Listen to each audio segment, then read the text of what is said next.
Kembali bersama saya lagi Dr. Muhammad Rudiansyah, spesialis penyakit dalam, konsultan ginjal hipertensi. Salam sehat selalu bersama channel Dokter TV.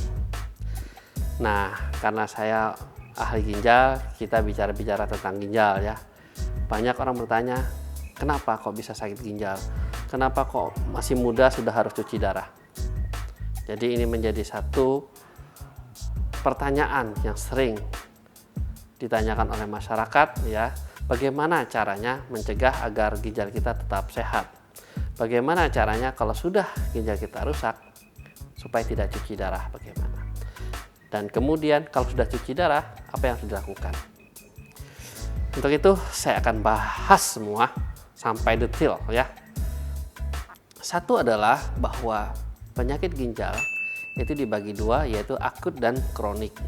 Yang akut biasanya bisa membaik kembali, dan ini sifatnya mendadak, dan ini biasanya pemicunya ada seperti infeksi atau serangan jantung atau penyebab penyakit lain, atau yang sekarang lagi rame misalnya penyebab karena COVID. Banyak juga kasus-kasus begitu kena COVID maka juga terkomplikasi ginjalnya. Nah, dalam beberapa kasus dengan penanganan yang sangat-sangat teliti, bagus, maka ginjal kita akan bisa membaik kembali dan sehat seperti semula.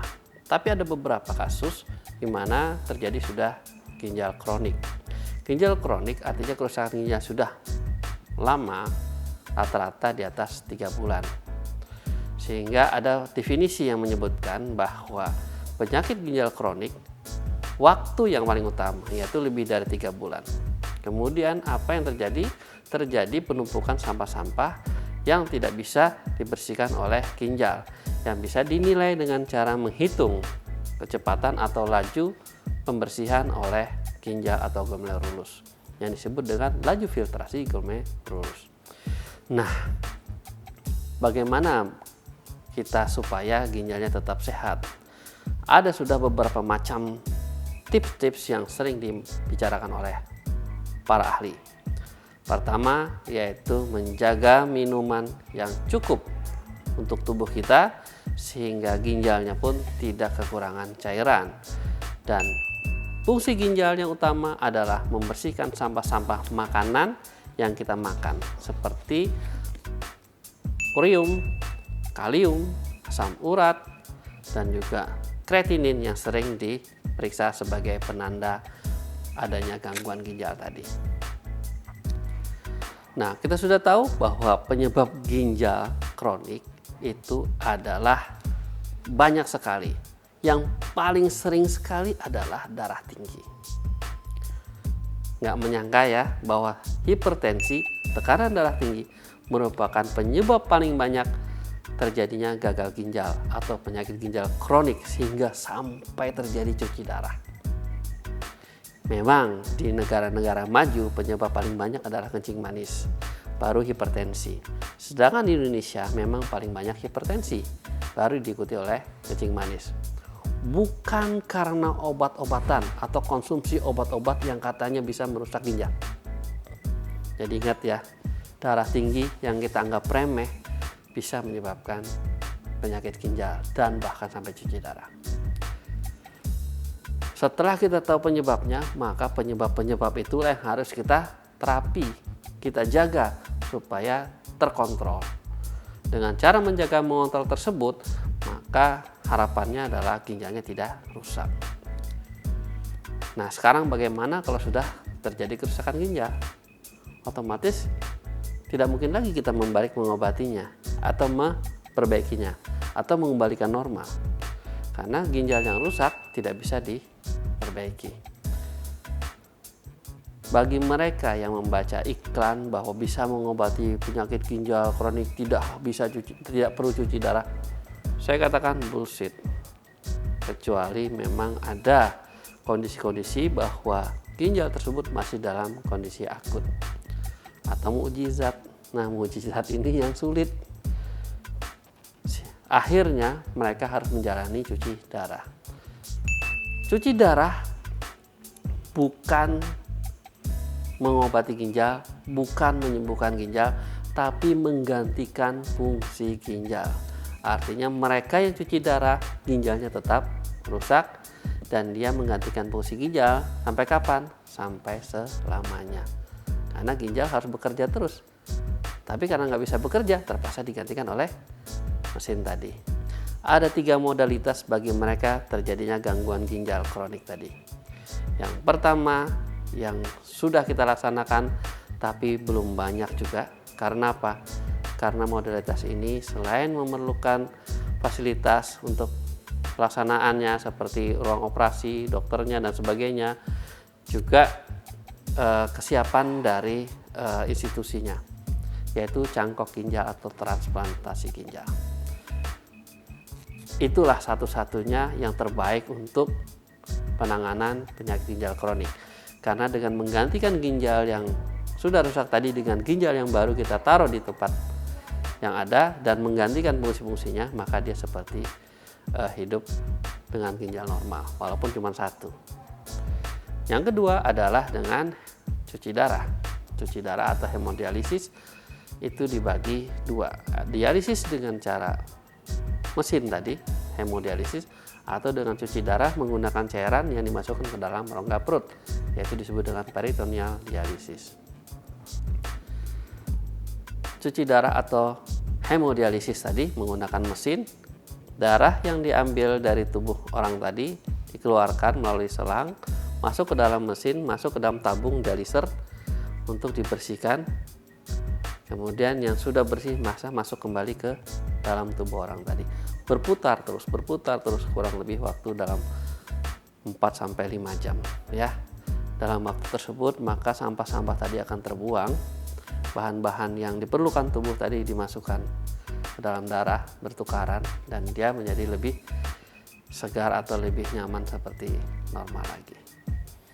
Nah, kita bicara bagaimana supaya orang yang gagal ginjal tadi bisa tetap beraktivitas dengan baik, yaitu mempunyai kualitas hidup yang setara dengan orang yang tidak cuci darah. Minimal dia bisa melakukan aktivitas seperti sedia kala. Itulah fungsinya beberapa tips-tips bagi mereka yang sudah cuci darah. Tadi kita sudah jelaskan tips-tips mencegah ginjal tadi apa aja. Selain banyak minum, konsumsi air minum yang cukup, juga darah tingginya dikelola dengan baik, gulanya dikelola dengan baik, dan dijaga tidak boleh terlalu capek ya, kelelahan maka akan memperberat kerja dari ginjal juga. Kemudian konsumsi makanan-makanan yang banyak mengandung sampah-sampah beracun hasil metabolisme tadi itu juga dikurangi. Seperti apa? Seperti asam urat, protein yang sangat tinggi sekali, kemudian juga kolesterol, dan itu sudah berpengaruh semua terhadap kesehatan dan juga terhadap kesehatan ginjal. Nah, kemudian minum yang cukup tadi mencegah supaya tidak terjadi pengendapan, terjadi batu atau infeksi. Tapi yang tidak bisa adalah bawaan, penyakit bawaan. Penyakit bawaan atau autoimun itu juga bisa menyebabkan kerusakan ginjal, dan ini mungkin tidak bisa kita cegah, hanya kita bisa menjaga supaya dia tidak serangan. Dengan konsumsi obat-obatan dia akan menekan reaksi autoimun tadi. Atau penyebab penyakit lain, misalnya penyakit autoimun yang lain seperti lupus ya. Itu juga harus bisa kita jaga agar tidak serangan. Nah, sudah tahu penyebabnya, sudah tahu bagaimana menangani dan sebagainya, maka yang terakhir sekarang adalah supaya kita tetap berkualitas dalam cuci darah tadi. Ingat, orang yang sudah cuci darah akan bisa melaksanakan kegiatan seperti yang lain juga, tapi yang diperlukan di sini adalah disiplin buat mereka, yaitu bagi mereka yang sering terjadi kelebihan cairan. Ya, jadi pembatasan cairan itu bukan tidak boleh minum, tapi cairan yang dikonsumsi itu menyesuaikan dengan kondisi. Minimal berapa sih minimal seseorang itu? Rata-rata seseorang itu minimal adalah sekitar 10 cc per kilogram berat badan. Jadi kalau berat badannya 50, ya minimal konsumsinya adalah 500 minimal ya, bukan maksimal. Nah, artinya kalau dia memang punya kelebihan cairan, maka konsumsinya juga nggak boleh melebihi 500 cc tadi. agar tidak berlebihan. Tapi tidak boleh kurang 500 karena ginjalnya semakin atau kondisi tubuhnya semakin jelek karena kekurangan cairan ya. Nah, ini sebenarnya tips-tips seperti ini sudah sering dibahas oleh orang-orang. Selain itu, makanan yang mengandung protein tinggi itu dibatasin. Jadi ada pembatasan. Pada orang-orang yang sudah cuci darah, biasanya kita batasin kurang lebih sekitar 1,2 sampai maksimal 1,4 gram per kilogram berat badan untuk perharinya protein. Agar sampah metaboliknya tidak berlebihan. Kalau kita kurangi pun lebih kurang lagi, maka dia akan kekurangan gizi. Nah, pada gagal ginjal itu terjadi yang disebut dengan reverse epidemiologi, di mana kondisi orang yang berat badan lebih itu jauh lebih bagus survive atau bertahan hidupnya dibandingkan orang-orang yang gizinya kurang atau gemuk ya. Itu ternyata lebih baik daripada yang kurus.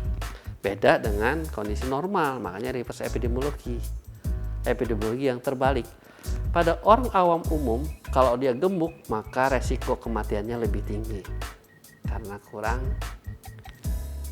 kondisinya tadi adalah dia kelebihan gizi, maka bisa menyebabkan penyakit-penyakit metabolik lain. Nah, terakhir bahwa dengan gagal ginjal tadi, diet sudah kita jaga, kemudian disiplin cairan juga kita jaga. Disiplin yang berikutnya adalah kalau dia memang cuci darah, maka dia tidak boleh melepaskan cuci darah tanpa sepengetahuan dari dokternya atau tanpa instruksi dari dokter. Jadi harus konsultasi, dan itulah yang menyebabkan orang itu menjadi bisa lebih baik kualitas hidupnya. Saya Dr. Muhammad Rudiansyah, spesialis penyakit dalam, konsultan ginjal hipertensi. Salam sehat selalu. Jangan lupa channel Dokter TV, informasi kesehatan bagi masyarakat.